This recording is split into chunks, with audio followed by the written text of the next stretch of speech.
Hello दोस्तों, Radhe Radhe. Monika biology classes में आप सभी का हार्दिक स्वागत है।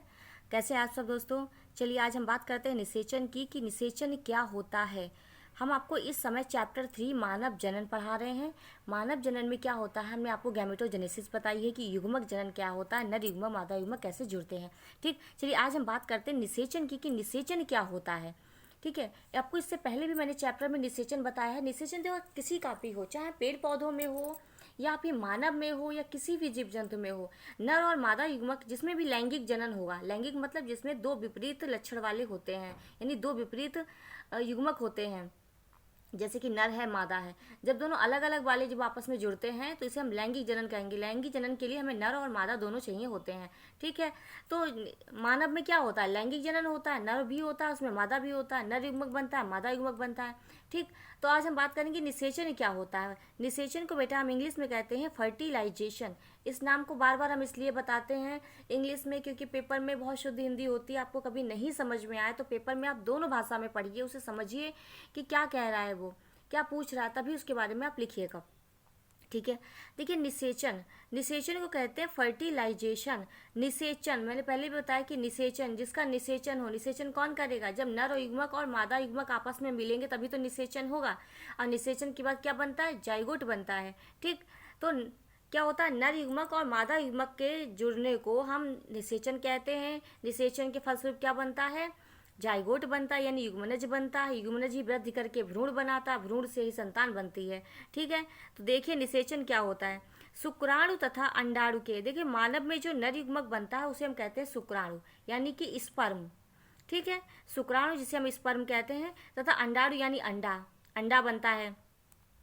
तो शुक्राणु तथा अंडाणु के संलयन से, संलयन का मतलब होता है जुड़ना, फ्यूजन होना। शुक्राणु तथा अंडाणु के संलयन से युग्मनज यानी जाइगोट बनने की क्रिया को निषेचन कहते हैं। ठीक है, जब शुक्राणु और अंडाणु आपस में जुड़ेंगे तो जुड़ करके जाइगोट बना लेंगे, इस क्रिया को हम निषेचन कहते हैं। ठीक है, निषेचन स्त्री के शरीर में फैलोपियन नलिका में होता है। बच्चा निषेचन कहाँ होता है, ये बात याद रखना है, क्योंकि यहाँ से अतिलघुत्तरीय विकल्प बन सकता है कि निषेचन कहाँ होगा। निषेचन हमेशा महिला के शरीर में फैलोपियन नलिका, यानी कि फैलोपियन नलिका जो होती है वो इस तरीके से गर्भाशय के अंदर जो होती है वो ट्यूब होती है, ऐसे करके ट्यूब। ठीक है, इन ट्यूब के अंदर ही क्या होता है, निषेचन होता है। और जब निषेचन हो जाता है तो भ्रूण सरक के क्या होता है, गर्भाशय में हो जाता है। गर्भाशय में आकर ही वो वृद्धि करता है। ठीक है, तो क्या होता है, निषेचन स्त्री के शरीर में कहाँ होता है, फैलोपियन नलिका में होता है। अंडाणु से क्या होता है, फर्टिलाइजेशन। देखिए बच्चा, केमिकल, अंडाणु, अंडे के पास शुक्राणु कैसे पहुंचेगा भाई, जुड़ने के लिए तो उसे पहुंचना होगा। मान लो ये अंडा है और ये शुक्राणु आपको ये है, ऐसे करके, तो ये स्पर्म अंडे के पास क्यों पहुंचेगा, कैसे पहुंचेगा, यानी कि अंडा इसको अपनी तरफ खींचेगा ना। तो खींचने के लिए क्या होता है, अंडे से एक केमिकल निकलता है और शुक्राणु से एक केमिकल निकलता है, इनके समझो सिरे से। जब ये निकलेगा तो यही केमिकल एक दूसरे की तरफ क्या होंगे, एक दूसरे को खींचेंगे और दोनों आपस में जुड़ जाएंगे। ठीक, दोनों आपस में जुड़ेंगे। तो अंडाणु से फर्टिलाइजिन, फर्टिलाइजिन केमिकल निकलता है, तथा शुक्राणु से एंटी फर्टिलाइजिन, आगे एंटी लगा दीजिए तो एंटी फर्टिलाइजिन। तो अंडाणु से फर्टिलाइजिन तथा शुक्राणु से एंटी फर्टिलाइजिन स्रावित होते हैं, जिससे शुक्राणु जो है वो अंडाणु की ओर आकर्षित होते हैं। शुक्राणु अंडाणु की ओर क्या होगा, खिंच जाएगा ऐसे करके। ठीक है, अंडे के पास शुक्राणु जो है ऐसे करके खिंचता चला जाएगा, तभी तो जाके जुड़ेगा, फ्यूजन होगा इनका आपस में, और जुड़ेंगे तभी जाइगोट बनेगा। ठीक है, तो शुक्राणु तथा अंडाणु के संलयन से जाइगोट बनने की क्रिया को हम निषेचन कहते हैं। निषेचन स्त्री के शरीर में कहाँ होता है बच्चा, फैलोपियन नलिका में होता है।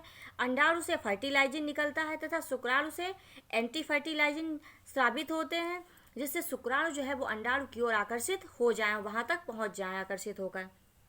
ठीक है, सामान्य रूप से एक शुक्राणु ही अंडाणु में प्रवेश करता है। हमेशा एक अंडे के अंदर, जो एक अंडा है इसके अंदर एक ही शुक्राणु इंटर करेगा। चारों तरफ से आते तो बहुत ज़्यादा है, चारों तरफ से अंडे के चारों तरफ इस तरीके से शुक्राणु पूरे चारों तरफ घेरे रहते हैं अंडे को, लेकिन एक ही क्या करता है, ये सब जो है अंडे की जो लेयर होती है, बाहर वाली परत होती है, इसको नहीं तोड़ पाते, बल्कि एक ही शुक्राणु जो है वो अंडे के अंदर प्रवेश करता है। इस तरीके से एक ही प्रवेश करेगा अंदर। ठीक, तो सामान्य रूप से एक शुक्राणु ही अंडाणु में प्रवेश करता है। जिस स्थान से शुक्राणु अंडाणु में प्रवेश करता है उसे हम सक्रिय ध्रुव कहते हैं। मान लो यहाँ से ये वाला शुक्राणु यहाँ से यहाँ पे ये वाला शुक्राणु इस स्थान से अंदर एंटर हुआ, अंदर गया, तो इसे हमने क्या कह दिया, सक्रिय ध्रुव। जहाँ से जो शुक्राणु अंडाणु के अंदर घुसेगा उस क्षेत्र को हम सक्रिय ध्रुव कहेंगे, यानी कि वो स्थान सक्रिय हुआ, उसके अंदर फटाक से क्या हुआ, शुक्राणु घुस गया।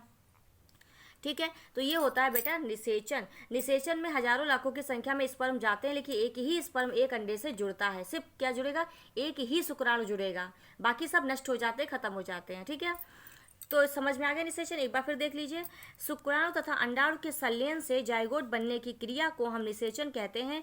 निषेचन कहाँ होता है, फैलोपियन नलिका में होता है। अंडाणु से फर्टिलाइजर निकलता है, शुक्राणु से एंटी फर्टिलाइजर निकलता है, जिससे शुक्राणु अंडाणु की ओर आकर्षित हो जाते हैं। सामान्य रूप से एक ही शुक्राणु अंडाणु के अंदर प्रवेश करता है। जिस स्थान से प्रवेश करता है उस स्थान को हम सक्रिय ध्रुव यानी एक्टिव पोल कहते हैं। ठीक, आगे देखिए निषेचन का महत्व। निषेचन क्यों जरूरी है, आखिर क्यों होता है निषेचन। निषेचन का महत्व, पहला पॉइंट है, निषेचन के महत्व में पहला पॉइंट आएगा, शुक्राणु निषेचन की क्रिया में अंडे के अंदर पहुंचकर अंड कोशिका को विभाजन के लिए सक्रिय करता है। अब देखिए, शुक्राणु निषेचन की क्रिया जब होती है, निषेचन की क्रिया होगी तभी तो शुक्राणु अंडाणु के अंदर घुसेगा, और जब घुसेगा तभी तो अंदर जाके कोशिका विभाजन, मान लो इसके अंदर ये अंडा है, इसके अंदर शुक्राणु घुस गया, जब घुसेगा तो इन दोनों के अंडाणु का शुक्राणु का दोनों के केंद्रक आपस में मिलेंगे। जब मिलेंगे केंद्रक तभी अंदर कोशिका विभाजन शुरू होगा। 1 कोशिका, 2 कोशिका, 4 कोशिका, 8 कोशिका, बहुत सारी कोशिकाएं डिवाइड होंगी और क्या होगा, विभाजित होकर भ्रूण बनाने की कोशिश करेगा। ठीक है, तो शुक्राणु निषेचन की क्रिया में अंडे के अंदर पहुंचकर अंड कोशिका को विभाजन के लिए तैयार करता है। जब अंडाणु शुक्राणु अंडाणु के अंदर पहुंचेगा तभी तो विभाजन होगा। जब दोनों के केंद्रक आपस में जुड़ेंगे, कोशिका विभाजन शुरू होगा, तभी तो आगे की क्रिया शुरू होगी। ठीक है, तो इसके लिए क्या होता है, कोशिका के विभाजन के लिए यानी भ्रूण बनाने के लिए, कोशिकाओं के विभाजन के लिए क्या होगा, निषेचन जरूरी होता है। निषेचन होगा तभी तो कोशिकाएं विभाजित होंगी। जब नर युग्मक मादा युग्मक तक पहुंचेगा ही नहीं तो विभाजन होगा कैसे। ठीक है, तो विभाजन के लिए, कोशिकाओं के विभाजन के लिए निषेचन की क्रिया अंडे के अंदर जब पहुंचता है शुक्राणु, तभी क्या होता है, कोशिका विभाजन होता है। ठीक, दूसरा पॉइंट है, निषेचन युग्मनज में विदलन या भ्रूणीय विकास को प्रेरित करता है। जब निषेचन होगा तभी तो जाइगोट के अंदर भ्रूणीय विकास, आगे की क्रिया शुरू होगी। जब नर युग्मक मादा युग्मक मिल जाएंगे तभी तो आगे की क्रिया शुरू होगी। इसीलिए क्या होगा, निषेचन जो है, जो जाइगोट में विदलन, विदलन मतलब होता है कोशिकाओं का विभाजन, अंदर बहुत सारी कोशिकाएं बन जाती हैं, यानी कि जब कोशिका बनती है तभी भ्रूणीय विकास होता है। तो भ्रूणीय विकास के लिए निषेचन जरूरी होता है, कोशिका विभाजन के लिए निषेचन जरूरी होता है, आगे का भ्रूणीय जाइगोट में जब भ्रूणीय विकास होगा तब उसके लिए भी निषेचन जरूरी होगा। ठीक, अगला पॉइंट है, अलग अलग युग्मकों के संलयन से संतान में भिन्न भिन्न पैतृक लक्षणों का समावेश होता है। जब दो अलग अलग युग्मक मतलब नर युग्मक और मादा युग्मक, जब दो अलग अलग युग्मक आपस में जुड़ते हैं तो जो संतान बनती है उसमें बहुत सारी आनुवांशिक विभिन्नताएं उत्पन्न होती हैं। कुछ लक्षण माता से आते हैं, कुछ पिता से आते हैं। अलग अलग लक्षणों वाली संतानें उत्पन्न होती हैं, जिससे जैव विकास के, जो कि जैव विकास के लिए आवश्यक होता है। जैव विकास क्या होता है, आपको बताया था, जीवों में होने वाला विकास, एक नई पीढ़ी का जन्म होना, एक नए लक्षण जो है वो दुनिया में प्रकट होते हैं, लोगों के अंदर आते हैं, जिससे जैव विकास होता है, यानी एक नई जाति बनती है। ठीक है, तो जब अलग अलग युग्मक जो है आपस में संलयन से क्या होता है, संतान में भिन्न भिन्न पैतृक लक्षणों वाले लक्षणों का समावेश होता है। अलग अलग लक्षण आते हैं, अलग अलग युग्मक आपस में जुड़ रहे हैं, अलग अलग लक्षण आ रहे हैं, जिससे आनुवांशिक भिन्नता उत्पन्न होती है, जो कि जैव विकास के लिए आवश्यक होती है। तो निषेचन क्यों जरूरी होता है, कोशिका विभाजन के लिए जरूरी होता है, जाइगोट में भ्रूणीय विकास के लिए जरूरी होता है, जैव विकास के लिए आनुवांशिक विभिन्नता उत्पन्न करने के लिए जरूरी होता है, जिससे नई नई संतानें पृथ्वी पर आती हैं, उनमें बहुत सारी विभिन्नताएं होती हैं। ठीक है, तो ये होता है बेटा आपका निषेचन और निषेचन का महत्व। पेपर में क्वेश्चन पूछा जाता है, निषेचन क्या है, निषेचन पर टिप्पणी लिखिए, निषेचन का महत्व क्या है। ठीक है, निषेचन तथा निषेचन के महत्व का वर्णन कीजिए। तो ये रहा बच्चा निषेचन, आप इसे तैयार करिए। आशा करते हैं आपको हमारा वीडियो अच्छा लगा होगा। अगर अच्छा लगा है तो लाइक करिए, सब्सक्राइब करिए, शेयर करिए। धन्यवाद।